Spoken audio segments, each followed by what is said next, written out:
I'm Dave Paunescu, and I'm the founding director of PERTS, the Project for Education Research that Scales.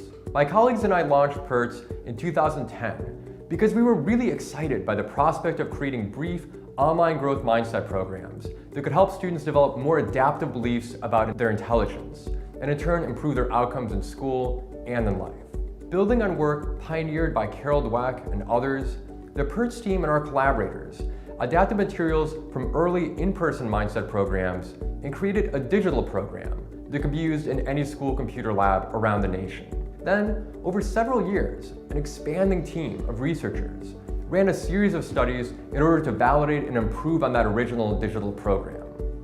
Most recently, the latest version of that program, called Growth Mindset for Ninth Graders, was tested with a sample of more than 16,000 students as part of the National Study of Learning Mindsets.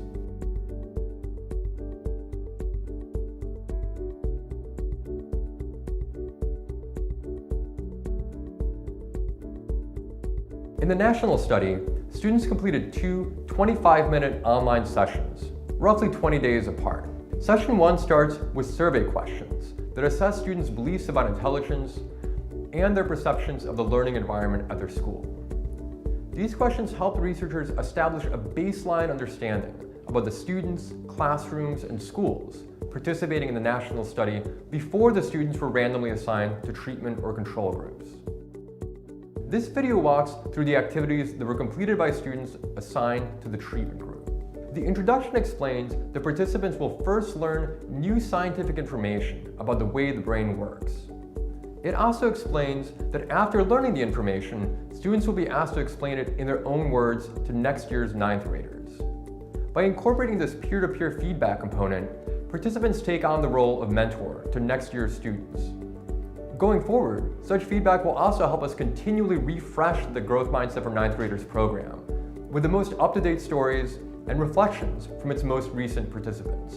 After answering the survey questions, an interactive section teaches students about research describing how the teenage brain grows stronger through learning. This program shares 3 scientific findings. First, the brain is like a muscle. It gets stronger and smarter when you exercise it.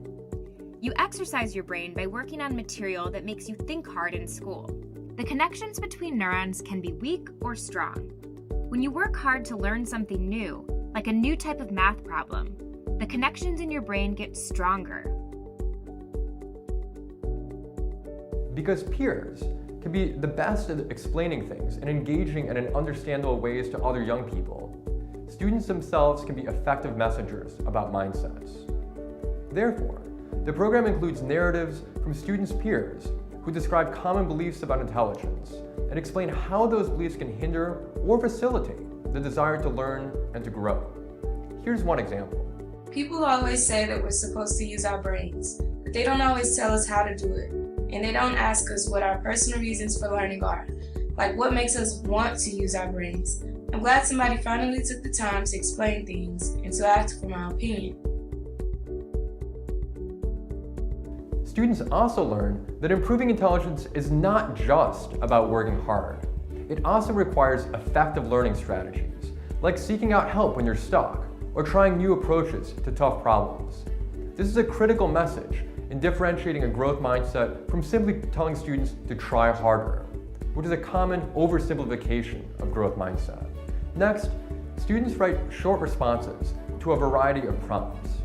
For example, students are asked to help future students by sharing examples of a time when they had to work hard and use effective strategies to get better at something in school. They're then asked to use their own words to explain how these scientific insights that they've been learning could help other students succeed in school and beyond. This exercise gives students an opportunity to synthesize the ideas they've learned and to think through their implications. This reflection and sharing piece is critical to the intervention. By teaching others using their own words, students are more likely to absorb and to internalize the key ideas. After they complete all of the interactive activities, students answer some final survey questions about demographics and about their experiences with the survey. Students take the second session of the intervention roughly 3 weeks after the first session. Like session 1, it takes around 25 minutes to complete. First, students get a brief reminder of the lessons they learned during session 1. Next, students learn that one of the benefits of having a stronger brain is the ability to make a difference for things that matter to them, like their family, their community, or a social issue they care about. This allows students to reflect not just on the idea that they can grow their intelligence, but on why they might want to do so. Then, students learn about the research on growth mindset. They read about the differences in brain activity among people with different mindsets, and they learn how a growth mindset can improve school performance. A learning mindset leads to success in school. Scientists studied the mindsets of all the 10th graders in Chile in South America. The students who knew that they could grow their intelligence were 3 times more likely to score in the top 20% of their class. As in session 1, participants also hear stories from older students about how a growth mindset helped them. In this case, 10th, 11th, and 12th graders describe how a growth mindset helped them make important changes in their own lives. Last week in class, I learned a valuable lesson. I learned that with a little self-discipline and a learning mindset, I can achieve heights that I honestly didn't think were in my reach. In the final interactive activity of session 2, students develop their own mindset path. They're asked to write about the ways that they might use a growth mindset in their current classes, such as to improve their writing or to get better in math. In this way, the writing activity gives participants an opportunity to synthesize these ideas and to think through their implications. Students then complete a final series of survey questions. They are asked again about their beliefs about intelligence, their relationships with teachers and peers, and their feelings of purpose in their schoolwork and in their lives. Students also answer a question about a hypothetical scenario where they can choose to complete either an easy or a challenging math activity. This question helps researchers assess students' appetite for seeking out new challenges. The National Study of Learning Mindsets tested growth mindset for 9th graders using a nationally representative sample of public high schools in the United States. And we were thrilled to find that it has a number of positive effects on students' mindsets, academic behaviors, and academic outcomes, including grade point average and the taking of advanced math courses. The robust and positive effects of this program are especially exciting in light of its extremely low cost and its scalability. The digital format of growth mindset for 9th graders makes it possible to ensure that every student can access the same high-quality materials that were used in the national study. We're now pleased to offer growth mindset for 9th graders for free to all high schools.